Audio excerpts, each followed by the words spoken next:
안녕하세요, 여러분. 오늘 2024년 하반기 이후에 부동산 시장 전망과 자산관리 전략에 대해서 강의를 하게 된 한문도입니다. 반갑습니다. 자, 오늘 강의 시작하겠습니다.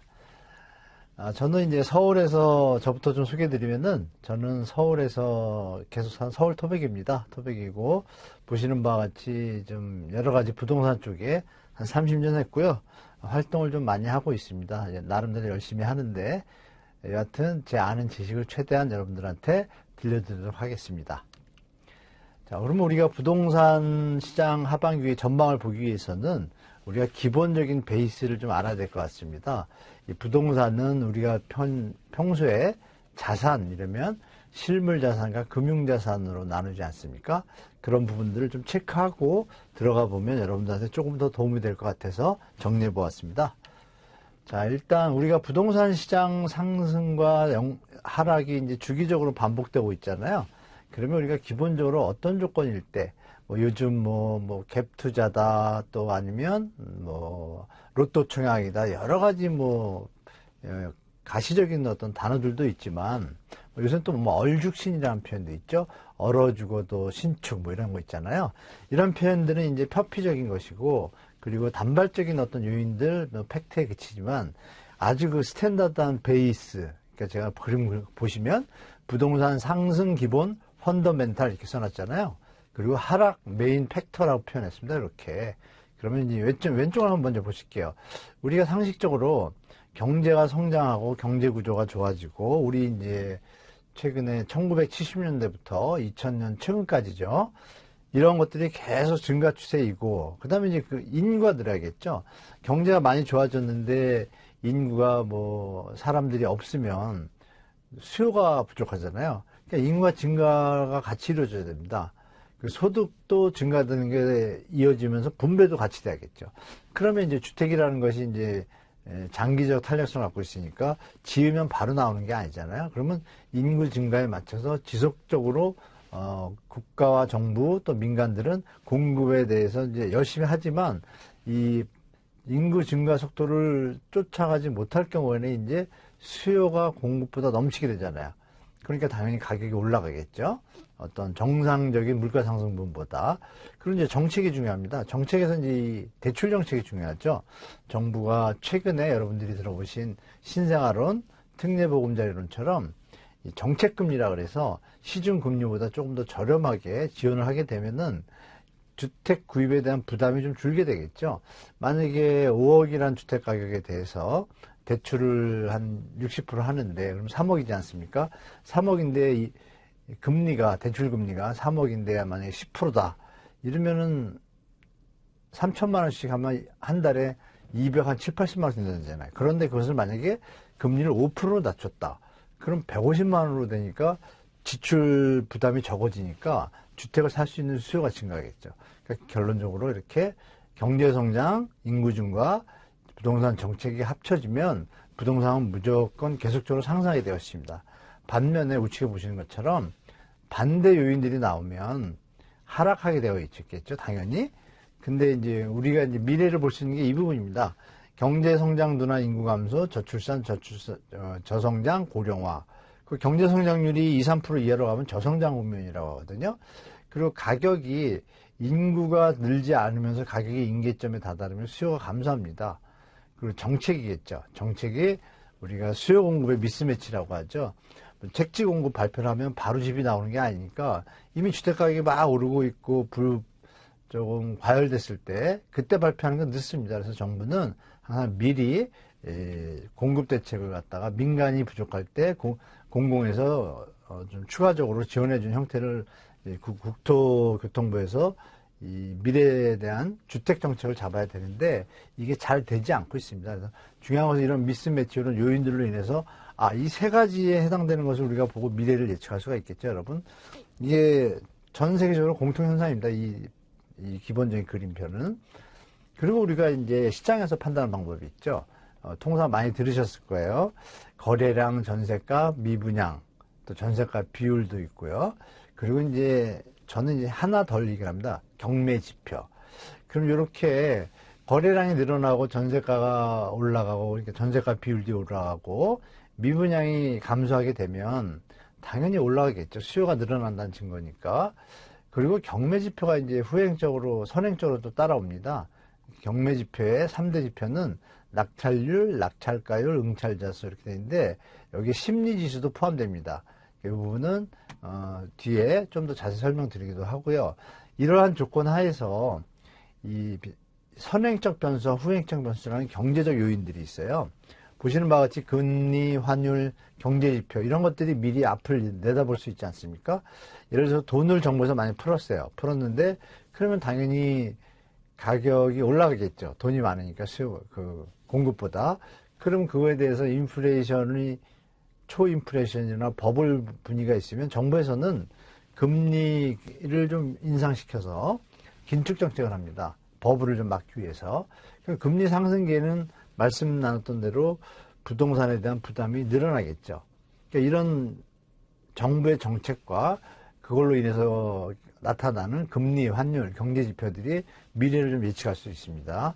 후행적 변수는 말씀드린 대로 정부 정책과 분양 입주 물량 이걸 보고 예측할 수가 있습니다. 입주 물량이 내년에 많다. 그러면 집을 지금 사는 것보다는 내년에 사는 게 낫겠죠. 왜냐하면 그 당시에 공급이 내년에 많이 나오게 되면 수요보다 공급이 많으면 가격은 당연히 수요 공급의 법칙에 의해서 가격은 하방 압력을 받게 되겠죠. 이 기본적인 것들을 잘 활용하시면 될 것 같습니다. 그래서 말씀드린 대로 이게 허니문 모형인데요. 이건 네덜란드 암스텔담이라는 도시에서 예전에, 오래전에 도시학자들이 왜 부동산이 이렇게 오르고 내리는가를 그림을 그린 게 이제 허니문입니다. 그리고 지금 보시는 그림은 한국에 여기 보시면 김선덕 이렇게 돼 있죠. 예전에 건설산업전략연구소장이었고요. 우리나라 그 주택도시보증공사 초대 회장님입니다. 회장님인데 이분이 이런 그림을 만들었습니다. 우리는 선분양 제도지 않습니까? 선분양 제도다 보니까 선분양에 따른 입주 시기가 다 달라요. 그래서 그 그림을 이렇게 제가 도식화 시켰습니다. 그래서 여기다가 좀 추가적으로 해서 제가 이렇게 좀 설명들을 붙여놓은 그림인데요. 우리 수강생 여러분들은 이걸 보시면 그림이 다 이해가 되실 거예요. 그러면 지금이 어떤 시기인지를 보시고, 자, 입주가 급증하는 시기에는 입주량이 수요보다 많으니까 침체 국면으로 들어가겠죠.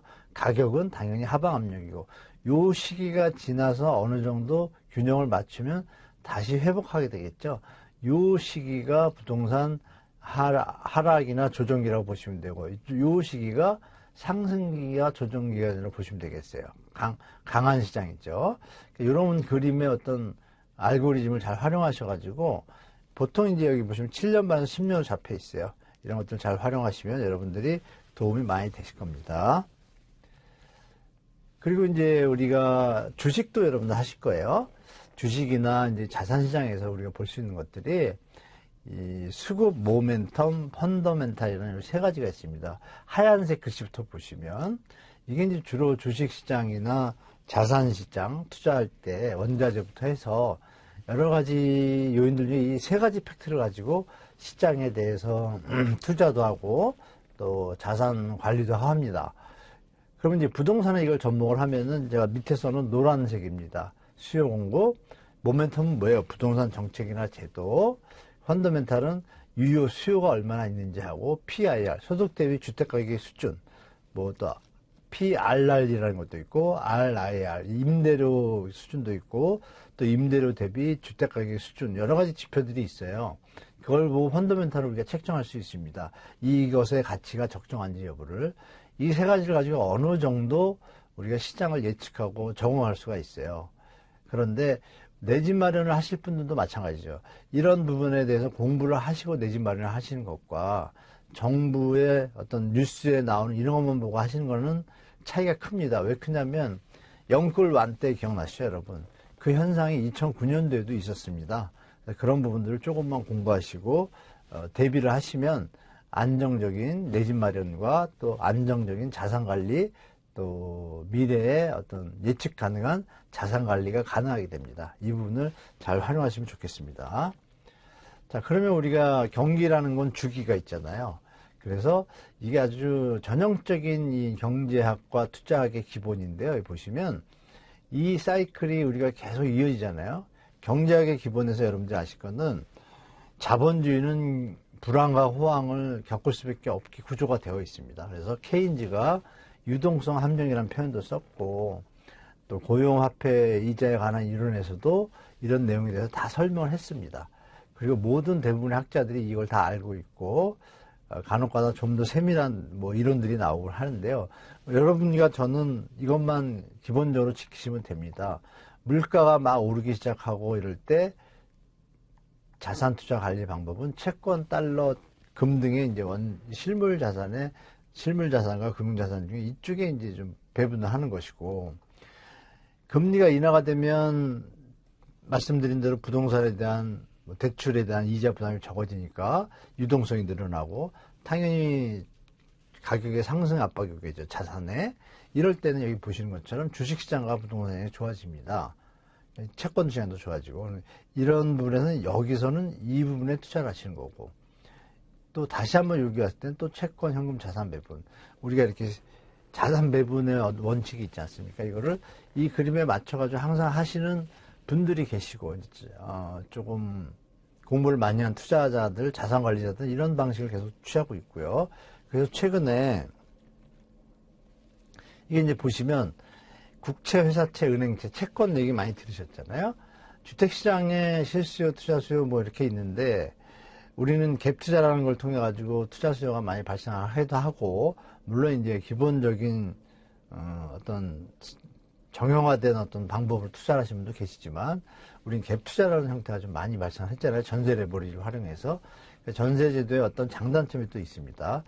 중요한 건 뭐냐면 최근에 2022년 3년 보십시오. 이게 채권 매수액입니다. 개인. 갑자기 채권 매수액이 늘어났다는 거는 갑자기 돈이 생긴 것이 아니라 우리가 코로나를 겪고 갑자기 돈이 어떻게 생겼겠어요. 그러니까 이분들이 부동산 자산을 처분하고 영벌 시절에 채권으로 넘어간 분들이 있어요. 그러니까 이런 부분들이 그러면 우리 자산 관리를 하시는 좀 앞서가는 분들은 아까 말씀드렸던 그 그림표 그대로 이렇게 이용해 가고 있다. 활용하면서 이런 패턴을 좀 염두에 두시면 좀 도움이 되실 것 같습니다. 자, 그러면 최근에 이제 서울 부동산 가격이 좀 많이 강세를 보이고 있잖아요. 그리고 지방과 광역시는 여전히 좀 하향 안정화 쪽으로 가고 있는 분위기고, 수도권은 이제 지자체가 많잖아요. 시별로 여러 가지 좀 상황이 다릅니다. 좀 상승 압력을 갖는 것도 있지만 하락이 계속되는 또 지자체도 있고 똑같은 수도권인데요. 그러니까 이런 부분에서 우리가 부동산 자산 관리에 있어서 적정 가격이라는 게 중요하지 않습니까?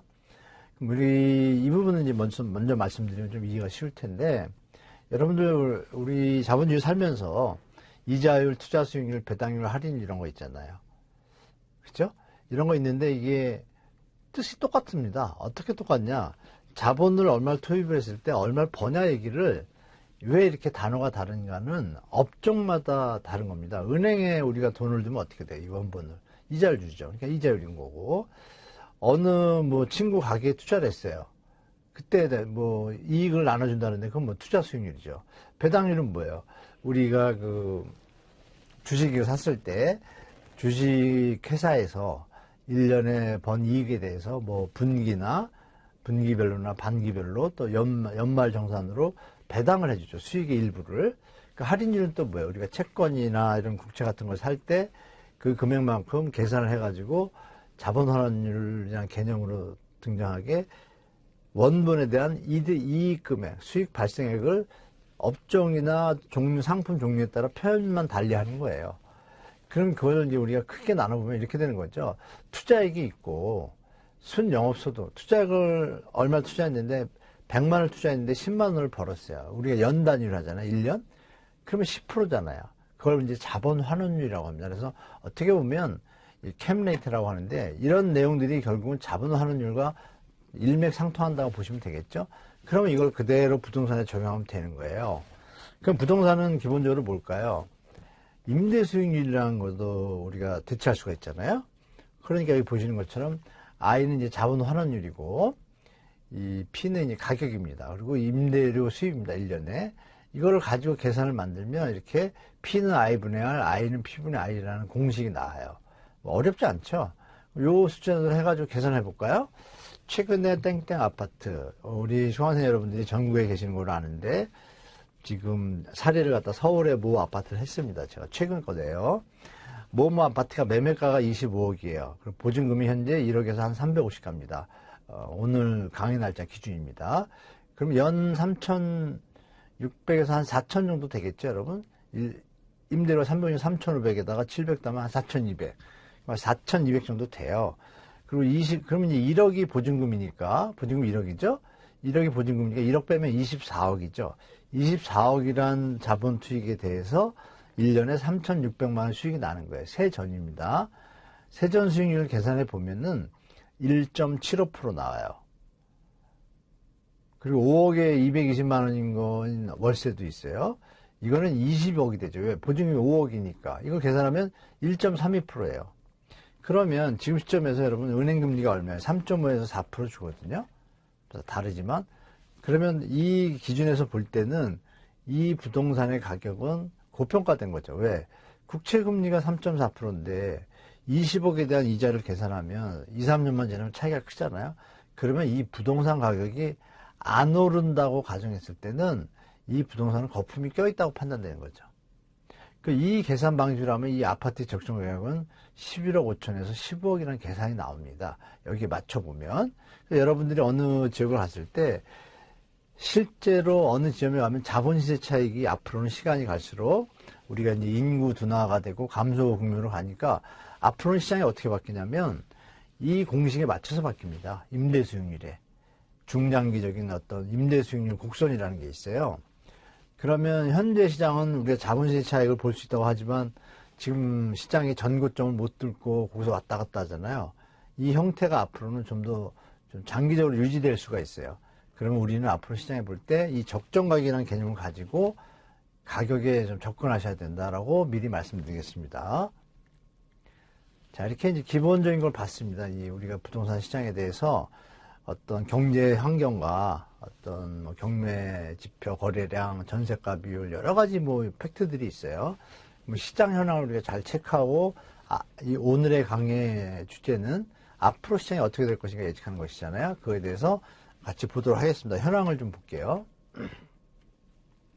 말씀드린 대로 이제 이런 여러 가지 변수들이 현재 시장 제목을 써놨는데 같이 이제 혼합해놨는데 제가요 보시면 이 부분들이 다 같이 돼야 됩니다. 돼야 되고. 자, 그리고 부동산 시장 경제부터 말씀드릴게요. 제목을 제가 조금 오류가 있는데 이해해 주시고. 이 해지금융, 투기금융, 폰지금융 이렇게 표현되어 있죠. 이거 민스키입니다. 민스키. 민스키 경제학자 이론이죠. 그러면 여기 데드캣 바운스라는 얘기 많이 들으셨잖아요, 여러분. 이게 이제 데드캣 바운스 이론입니다. 민스키의. 여기 보시면 순서가 이렇게 붐이 일어나고 여기 프라피트 테이킹이라고 있어요. 이익을 취하는 거. 이게 우리가 영끌 시절입니다. 그러면 이 당시 영끌 시절에 매도를 하신 분들은 수익을 많이 취한 거고 이걸 받으신 분들은 이 데드캣 바운스에 들어가는 시점에서 좀 어려운 시기가 다가오겠죠. 그래서 이 버블의 개념에 대해서 스텝을 이렇게 표현한 건데 책이 두꺼운데 이거 한 장의 이 그림으로 표현이 됩니다. 이분의 논리는. 그래서 여러분들이 판단하실게 지금 우리가 이 지점을 저는 지났다고 생각되는데 개인적으로 이 시기가 올 수도 있다라는 것도 시나리오에 하나에 두셔야 되고요. 이 해지금융, 투기금융, 폰지금융 이렇게 세 단계로 나누기도 합니다. 이렇게 5단계도 나누지만 세 단계로 나눴을 때 해지라는 건 뭐냐면 우리가 자산 관리를 갖다가 자산 분배를 하잖아요. 분산 포트폴리오를 작성해서 그럴 때 이쪽에 문제가 있으면은 이쪽에서 해지 기능이 있어요. 리스크 해지 기능 있잖아요. 근데 그렇지 않고 투기금융 단계로 가면은 뭐냐면 우리가 영끌 때 당한 거와 똑같습니다. 그러니까 내가 부담하기 어려운 수준이 되는 거예요. 투기적 요소가 있어서. 어떤 시장의 변수가 있을 때. 폰지금융은 뭐냐. 시장의 변수가 있을 때 파산하는 단계.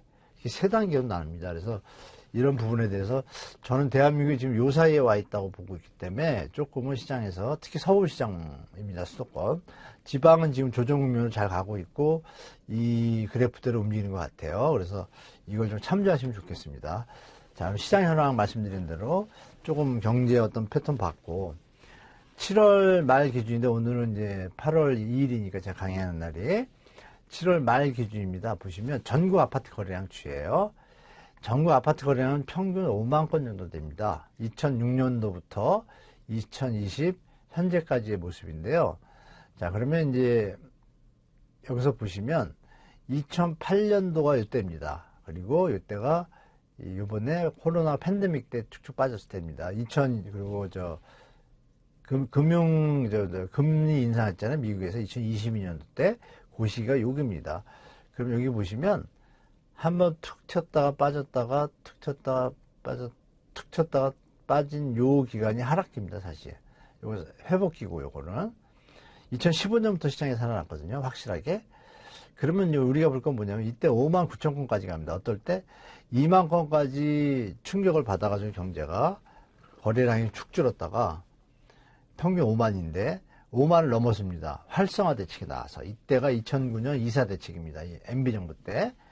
지금은 윤석열 정부에서는 2023년도 1월 3일날 13대책 발표했잖아요.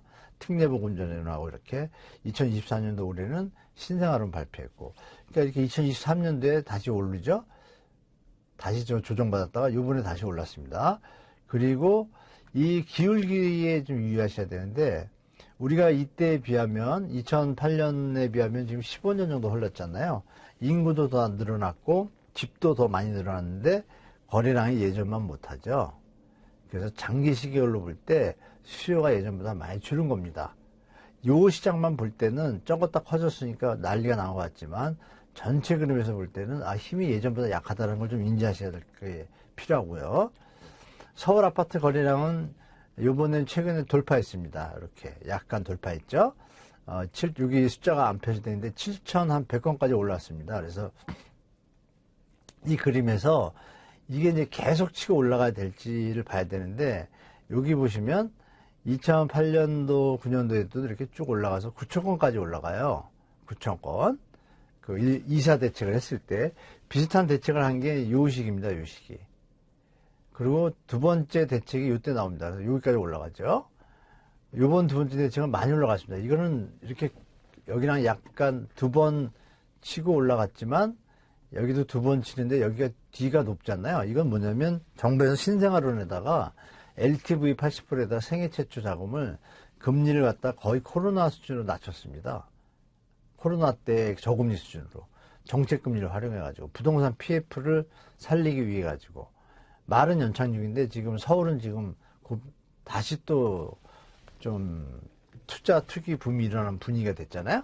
정부가 다시 뭐 가계부채 문제 있다고 다시 조이겠다고 하면서 뭐 액션을 하지만 약간의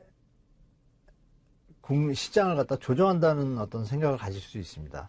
그럼에도 불구하고 이 힘이 계속 치고 갈 것인가를 우리가 예측해 보면 이 영끌 시절에 좋은 시장은 절대 아니잖아요. 그렇죠? 이게 여기서 다시 올라오려면 여러분들이 아신 것처럼 금리가 또 코로나 때처럼 0.5가 된다는 기준금리가, 또 아니면 우리가 뭐 2차 전지나 반도체가 정말 호황이 돼서 돈을 많이 벌어가지고 국민들이 분배가 잘 되고 이러면 또 주택가가 올라가겠죠. 네, 그런 힘은 지금 우리 경제 뉴스 많이 보시니까 예전 같지 않다는 걸 다 아실 거고, 그래서 이 부분이 제가 볼 땐 하반기 이후부터는 여기서 보시면 치고 빠지고 치고 이때부터 조정기가 이렇게 있잖아요. 이 정도. 여기 한 3, 4년 됩니다.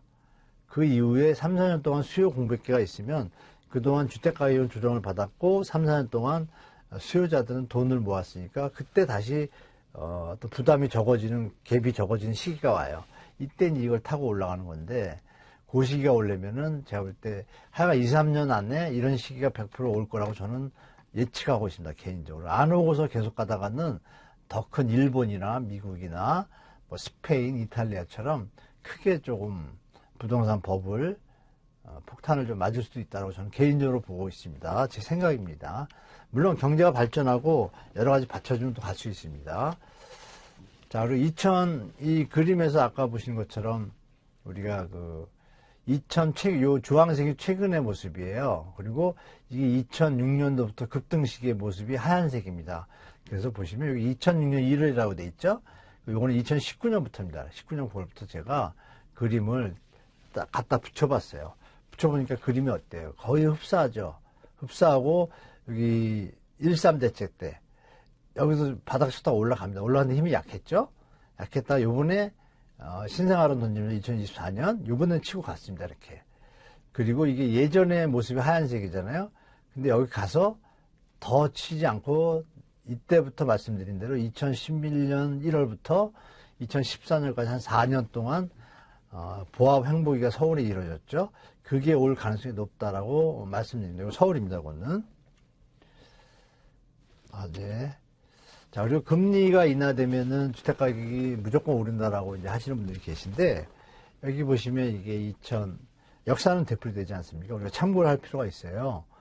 이게 2006년 여기 보시면 MB 때 이 금리를 이 노무현 정부 때 이렇게 올립니다. 3.5에서 5%까지 올립니다. 올리는데도 계속 상승을 했어요. 2007년 불장까지. 그리고 2008년에 글로벌 금융위기가 터지니까 갑자기 이제 푹 주저앉죠. 주저앉을 때 금리가 미국이 경제 위기를 당하니까 금리를 낮춥니다. 경제를 회복을 위해서. 우리도 금리를 따라 낮춥니다. 낮추는데 보시면 금리를 낮춰서 이렇게 가는데도 시장이 금리를 낮추면 바로 상승해야 되는데 금리를 이렇게 낮췄고 여기 보시면 이 부분이 중요합니다. 금리를 낮춰도 계속 하락기로 들어가는 거예요. 이때부터 거래량이 줄고. 그죠? 금리 여기 낮잖아요?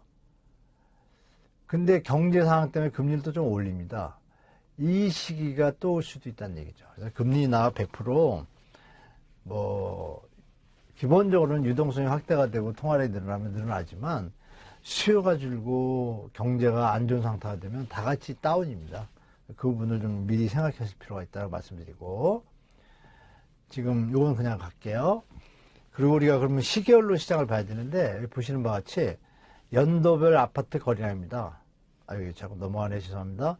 여기 보시면 이게 2006년부터 연도별 그 아파트 거래량인데, 주택까지 여기다 데이터에 못 올려서 좀 죄송한데, 보시면 이 흰색이 전국 거래량입니다. 그리고 이 파란색이 서울이에요. 서울인데 보시면 이게 2022년이고요. 이게 2023년입니다. 그러면 2008년 글로벌 금융위기 이후에 이 좀 하락기에 거래량이 많이 다운됐죠? 이 아주 안 좋을 때 거래량이 지금 회복 국면에서 상승장이다 하는 것의 거래량이 이거보다도 낮잖아요. 이게 아주 팩트입니다, 여러분. 시장이 예전처럼 수요가 없다. 왜? 주택가격이 너무 높지 않습니까? 특히 서울은. 전국도 비슷한 추세예요. 그리고 2024년도 현재 거래량이 2023년도보다 조금 늘었어요. 제가 추산을 해보니까 올해는 40만에서 한 45만, 요 정도 올 것 같아요. 그러면 예전의 시장에 비해서 많이 낮잖아요. 그러면 우리가 인구가 늘어나고 경제가 늘어나고 결혼을 많이 하고 이런 게 이어지면 다시 상승이 지속적으로 갈 가능성이 높다고 우리가 판단할 수 있는데, 지금은 제가 여러 데이터를 보니까 그게 좀 약합니다. 그거를 시장에서 참고하시기 바랍니다.